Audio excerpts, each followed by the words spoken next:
right. I have a box of tissues because I'm pretty much guaranteed I'm going to cry at some point. So we'll see how that goes. And I'll open up just so I'm all ready. Okay. So I wanted to just share mostly on the topic of suffering, and to share just some personal suffering, like over the past several years, and how God just met me in the middle of it. When Craig and I started talking about the possibility of me sharing or teaching or doing something, I just began to notice just what I was walking through, and then if there were so many people, so many of us in our community that were going through really difficult things at the same time. And so started to just, wonder if maybe God wanted to encourage us all, or just give some sort of a word of encouragement. So I'm just going to share my story, and my hope is that it's encouraging to someone, but I feel like if nothing else, we're just going to get to know each other a little better. Also when I was practicing this or preparing, it was like way too long. So I'm going to try to keep it in good time.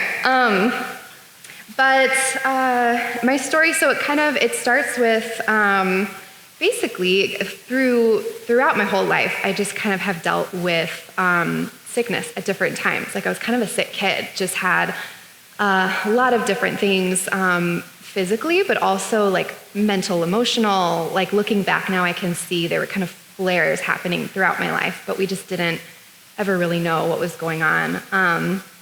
And so then Robbie and I got married, and right around that time, I got super sick. And again, doctors are running all kinds of tests. They don't know what's happening or what's causing it. They didn't really have answers. But for about 6 months, I was just really, really sick with joint pain and fatigue and nausea and vomiting and mental and emotional symptoms I just felt crazy. And then it got better. And, we were having babies, and we just keep living life, and life goes on. And there would be things here and there, but, was doing okay and moving along. And then in 2022, in the fall of 2022, so before we came here, I was exposed to COVID. And within a week, all of a sudden, I had a huge flare of symptoms, where I suddenly would wake up every morning just full joint pain all over my body. It hit my hands really badly, so every morning when I woke up, I couldn't bend my fingers. I couldn't use my hands at all for about 30 to 45 minutes. I suddenly couldn't brush my teeth in the mornings. I couldn't grip a toothbrush. I couldn't get dressed. I couldn't pick my baby up out of his crib. Jacob was little at the time. And it was just really startling, what's happening? We don't know what's going on. I started having really bad fatigue to where I was just exhausted all the time. I would wake up in the morning exhausted. I would be on the couch or in bed by 3 or 4 in the afternoon, just done for the day because I couldn't move. I couldn't run outside and play soccer with my kids in the backyard. I just didn't have energy to do anything. Robbie, during that time, would be coming home and taking care of everything, making dinner, taking care of all the kids, because I just didn't have the energy. And then I was having neurological symptoms at the same time. So I was having really bad brain fog to where I couldn't focus. I remember trying to look at a grocery list and just not being able to wrap my mind around what I was looking at. I just couldn't do normal things. I was having short-term memory loss. I remember thinking, is this early Alzheimer's? What is happening to my body? I would go to bed at night and feel like bugs were crawling all over me. It was like my whole system was going haywire. My feet hurt so bad in the evenings I couldn't walk. It was just everything. I'm sure there were more things. Everything was going crazy with my body. And after a few months, I was able to get in and see specialists. They, gave me a few scary diagnoses and said, this is what you have. there's really nothing we can do. It's not going to get better. It's going to get worse, was kind of what they told me at the time. So it was scary, like thinking, at the time I'm thinking, what is my quality of life going to be? What's the length of my life going to be at this point? Like with some of the things they were telling me, it's like, do I have 10 years? What is this looking like? And I've got young kids, and what does this mean for our family and our marriage? And all of that went on for about a year, like in fullness, all of the symptoms really bad for about a year. And one of the things I remember during that time is that just how Robbie and I were able to come together in a way that we hadn't before. Like I was having to lean on him so much more, and he was just such a support that I feel like we found kind of a care for each other that we didn't have before, that I'm like forever grateful for. But it was really hard. It was just really hard and scary. And I think during that first year, I was just fighting like crazy. Like, I'm going to figure this out, and I'm going to get better, and there's got to be something. And then when it was pretty clear that like that wasn't going to happen, started to like learn how to live with it, and was doing okay, managing okay, like for a while. In the meantime, our oldest daughter, Elliot, was diagnosed with something called PANS, which essentially is brain inflammation caused by a virus initially, but has like a flaring kind of nature to it too, with physical and mental, emotional symptoms. And we were also trying to get help for her. And through that, we were put in touch with some homeopathic doctors out in California that specialize in PANS. And so this past December, we were able to start her on treatment through them.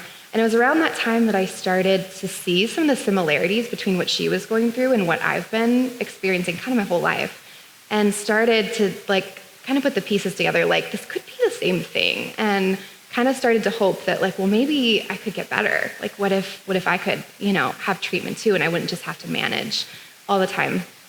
So I started treatment in January. Long story short, the first remedy they chose for me just wasn't a good fit. So really quick, how homeopathy works is they take like your list of symptoms, like say you have malaria and your body isn't able to heal from it. You have these symptoms from the malaria. They would find something in nature that if you were to consume it would give you those same symptoms, basically. And then if you can take that in a really, really crazy diluted form, your body would recognize the new thing and respond to the previous symptoms and hopefully heal, like from everything. That's like basic idea. So they based on my symptoms, they gave me a remedy, but rather than, it was just the wrong remedy. So rather than healing, my body just kind of got overwhelmed and went crazy. So all of my regular symptoms were still there, but I also had like all the mental, emotional symptoms I'd ever had, like throughout my whole life, just were magnified by like 1,000. And so for about 6 weeks, I just quickly like tanked. I couldn't focus. I couldn't think. I couldn't feel. Like I kind of went numb, and was just like really, really struggling to function at all. And it just kept getting worse, like over time, over those several weeks. And I just remember feeling like so hopeless, and not like it wasn't reasonable, it wasn't logical. It was just that my brain, that was all I could feel and think at the time. And I just remember crying a lot, and one day just lying in bed for hours and not able to move, and just staring at the wall, because I just couldn't feel. Like I remember thinking at the time, like, this is gotta be like something of what hell feels like, to not be able to feel or connect with goodness or joy. Like I remember looking at my kids and they'd be smiling and playing, and I knew it was joy, but I couldn't touch it. I couldn't connect with it. And it was just painful. It was it was so much worse than any of the physical pain. It was incredibly painful to be that numb and empty all the time for days and days and days on end, and weeks. And and I was drowning is what it felt like. I was really desperate. And so I ended up talking with my doctor after that first month or so and saying, like, I'm not okay, this isn't helping. And so she, based on, what our conversation, she's like, I'm so sorry that this has been your initial experience, but with these new symptoms that are coming to the surface, I actually think I've got a good idea of what would work for you. So if you're willing to try again. And I was like, okay, I'm willing to try, keep trying. And so, we decided to try one more remedy at least. And she goes, oh, and by the way, the new remedy is gold. And I was like, oh, interesting, And there was this tiny little thought in my mind, even though like I could barely think at the time, that just popped into my mind when she said that, like, I wonder if there's a message there, and the verse about our faith being more precious than gold just like came into my mind in that moment. But like really quickly, I was just like, but probably not, like there's nothing hopeful in this. I just need to get better. So that next week we took the kids to we had plans to take them overnight to an indoor water park hotel up in Wisconsin. So we took the kids up to the hotel, and that night we got everybody settled, and I was just like really not okay still, and I'm just crying in our bedroom with Robbie and just scared, like really scared. Like I'm scared of what's going to happen when I start this new remedy. I'm scared of what will happen if I don't. And I went to bed that night and had a dream. And in this dream, I saw two books in front of me. And one of them was 1 Peter, and one of them was 2 Peter. And in the dream, I said, well, is it 1 Peter or is it 2 Peter? And somebody responded and said, it's 1 Peter. And I said, okay, I'll read that tomorrow. That was what happened in the dream. And then in the morning, I woke up and I forgot all about it. And so we were in the water park, the kids are swimming, and all of a sudden somebody said something about, I had a dream last night. And I said, dream? Oh, I had a dream.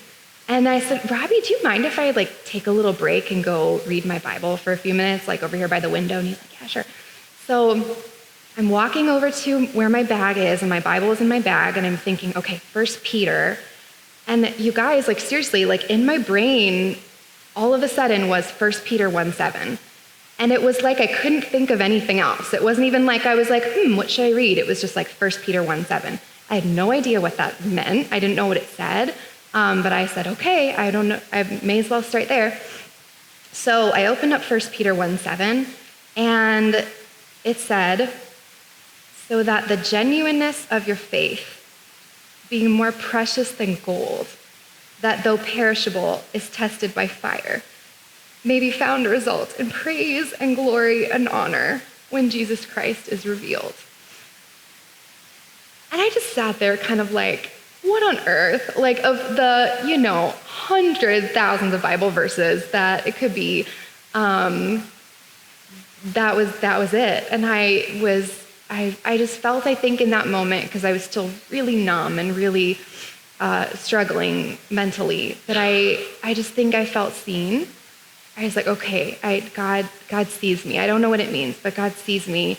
And I think I felt in that moment, because I was supposed to start the gold the next day. And I was like, what I felt was, I feel like God is saying, whether or not this helps, like whether or not the gold heals you isn't really the point. There's something greater here. There's something more precious than the gold, right? Than the healing.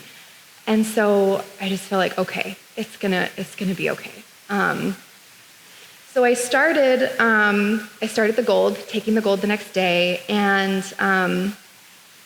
it did start to help slowly, really slowly. It started to help, so like over weeks and weeks. But initially, I was just still really in a rough place, like mentally and emotionally. I was just struggling and still feeling really hopeless. And there was one day when I had been listening to, it was John Mark Comer's wife, actually. She was giving a testimony of, she had like a miraculous healing, which turned out to be because there had been like a curse put on her family, like generations before. It's a crazy story. And she was like incredibly sick, like a lot of really similar things to what I had been experiencing actually. And so somebody prayed over her like a deliverance prayer, and immediately like she was completely healed. So I was like desperate. I'm just like, I just need to get better, and thinking like, maybe this is what I need to do. Like maybe I'm just doing it wrong. Maybe I'm not praying the right prayers, saying the right things. So I asked Robbie, I like knew that there was stuff, like some pretty evil stuff, like going back in the generations of some of my family. And I'm like, maybe we just need to pray like over this stuff and I'll get better. And so I asked Robbie to pray with me one night. And so we're praying over all these things. And then we finished praying and nothing happened. No, nothing like miraculous happened. I felt, totally the same. And so I'm just crying. And in that moment, Robbie's turned to me and he said, do you think maybe you need to see a counselor? And I was like, no. That was my answer. Which I like love counseling. I've seen counselors in the past, but at the time I was just like, no. They're not going to be able to help me. So I'm just continuing on, right? So a few days later, a friend of mine who I hadn't talked to in several years messaged me like out of the blue and said, hey, I had a dream about you last night. I just wanted to check in and see like, how are you and your people? Are you guys doing okay? And I said, no, not really. But I'd be curious to know like what the dream was that you had. And she said, well, that's the crazy part. It was just me and you sitting on the front steps of a house, and you were just sobbing. And I turned to you with so much compassion, and I said, do you think you need to see a counselor? And I was like, okay, well that tracks, So, and it was like around that time, it was like a couple days later, I woke up in the middle of the night. There was like all these crazy things happening. I woke up in the middle of the night and looked at my watch, and it said 11:17. And my like half asleep brain, this was not like, again, logical thinking. It was like something in my spirit immediately connected that with 1 Peter chapter 1, verses 1-7. And I literally almost threw my watch across the room. I was like, like what is happening?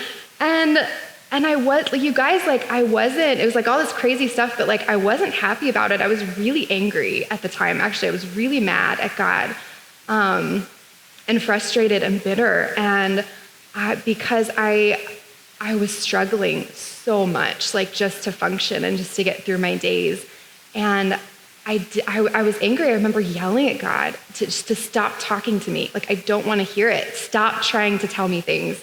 Because I didn't, like, I remember at the time just thinking, I don't need a Bible verse. I don't need you to send dreams and visions and all these crazy things. I don't need you to tell people that I'm crying. Like, I know all of this already. I know that I'm struggling, and what I need is for you to make it better. Like, I need you to heal me, and you could do it, and you're not.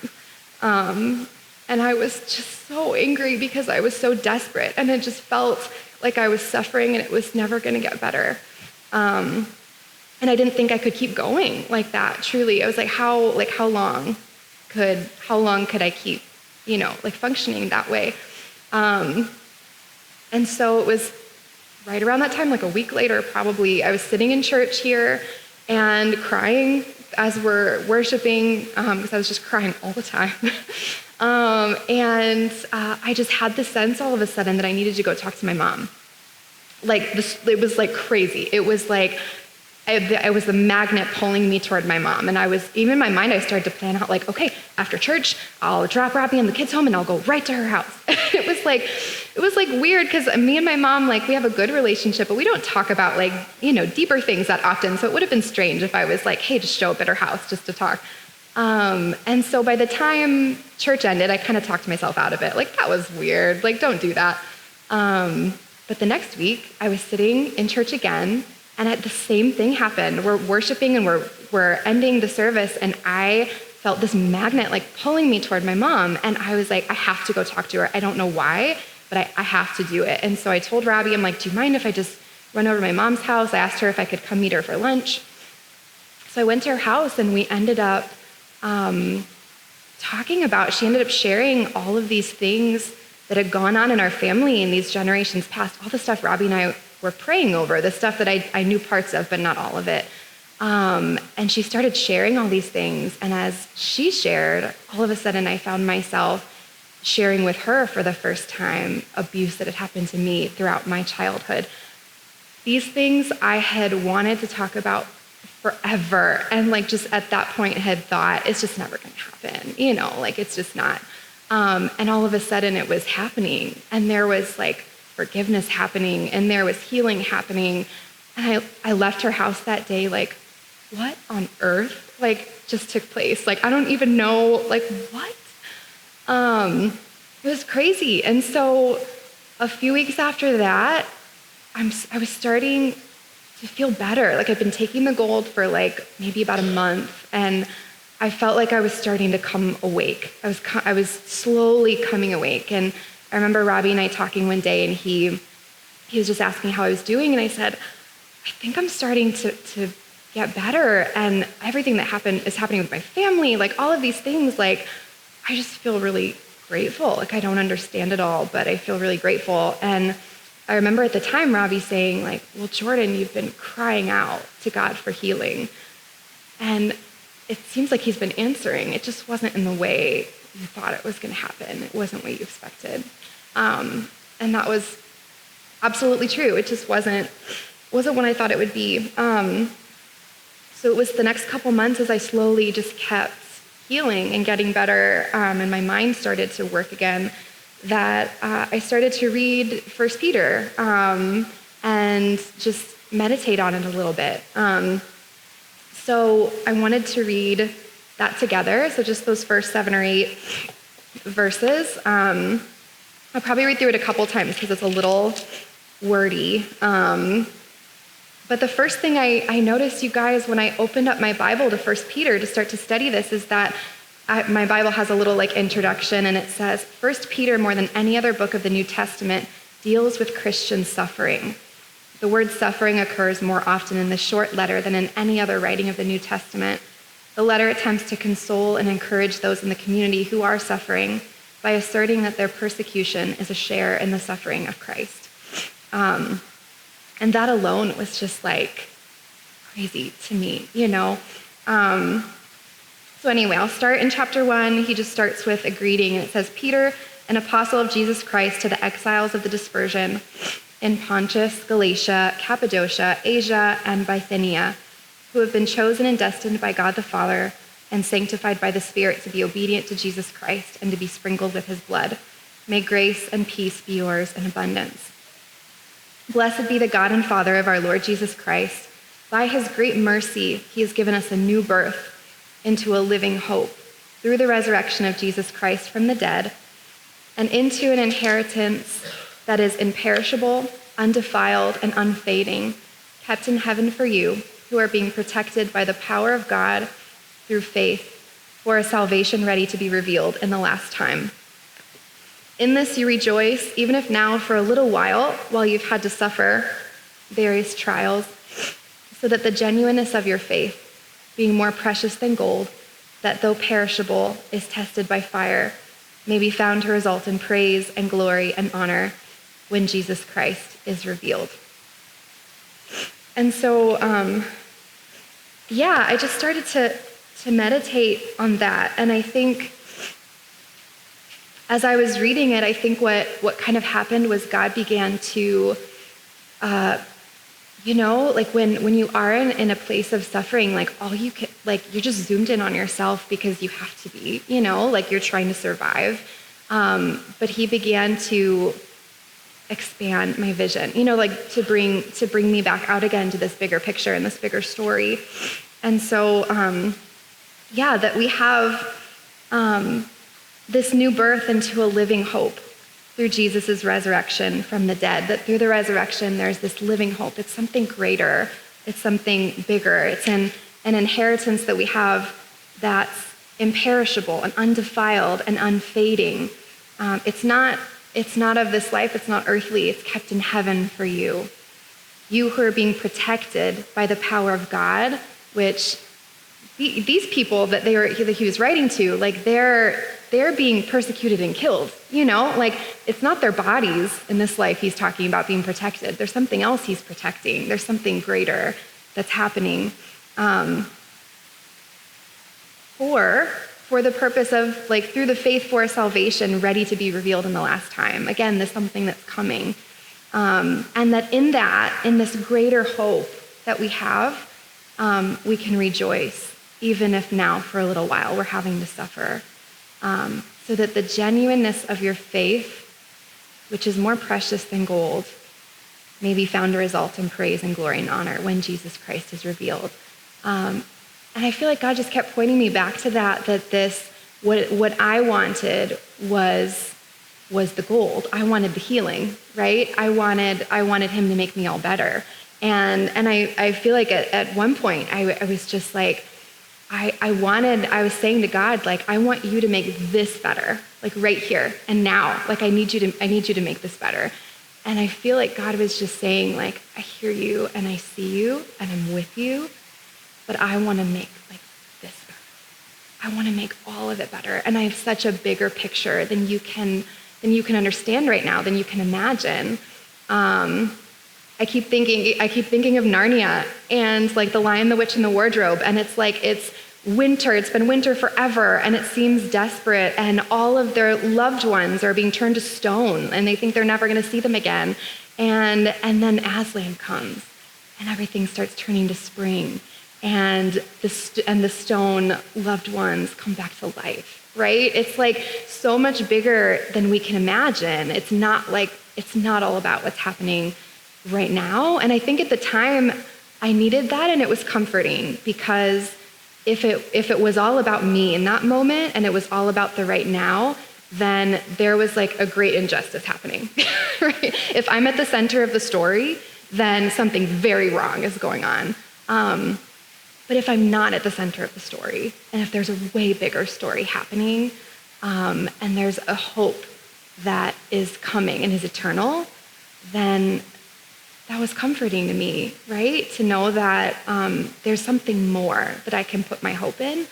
And I began to see that God was with me. He was with me through it all. He wasn't doing exactly what I wanted him to do, but he never left me. And so then over the summer I started taking pottery, which is like so much fun and like brings me so much joy. But I started doing pottery, like throwing at the wheel. And so something in pottery is when you're first like beginning and you've got this lump of clay and you put it, you throw it down on the wheel.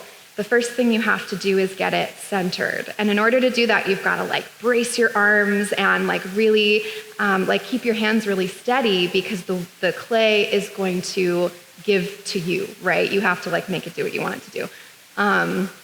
And then after that, you have to do what's called coning. So you have to bring it up with your hands while it's spinning really fast. You have to bring it up with your hands into this cone, really tall cone.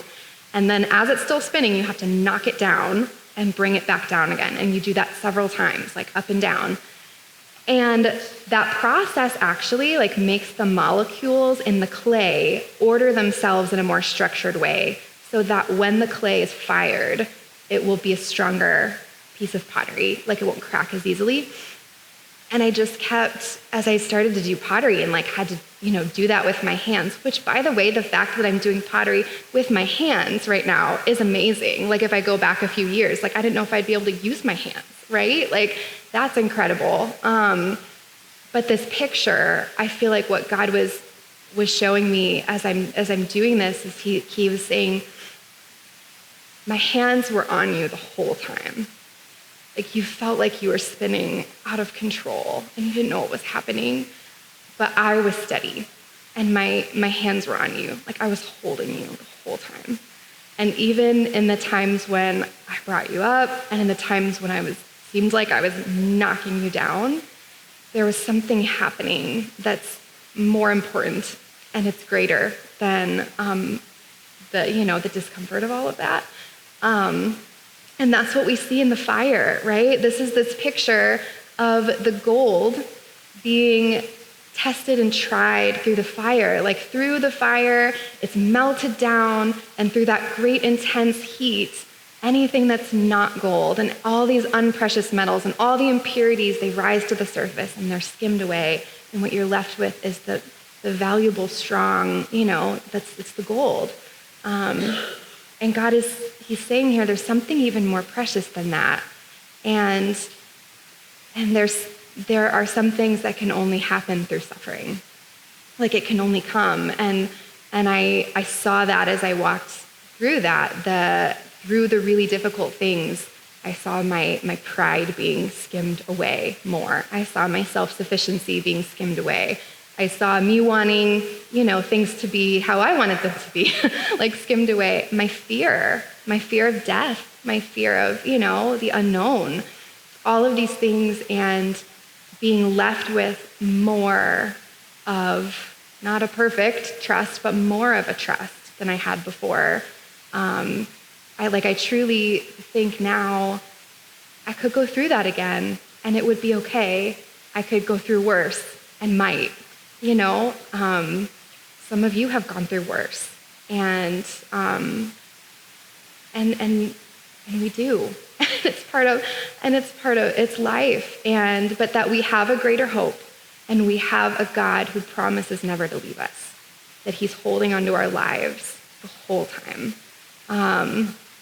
And we have a God who suffered first, which has been a comfort to me, that he suffered and he entrusted his life to the Father, and that's who we follow.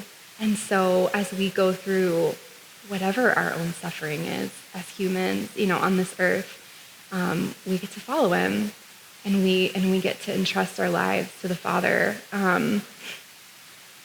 And so I think that's most of what I had to say. Just wanted to share. And I'm also really grateful. I just wanted to say thank you to all of you, because we came to Grassroots kind of in the middle of all of this. And so it's been such a beautiful place to be in community with people. I know some of you have walked with me more closely through all of this, but everyone, just to be with you all and be in a family, to be able to come on Sundays and cry, and all of that, it's been such a gift.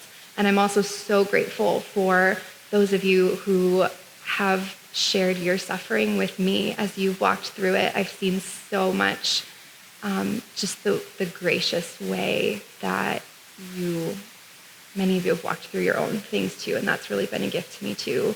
Because I think as a church, what I see is that we lean into God and we lean into each other, and that's a really great gift. So that is all I have.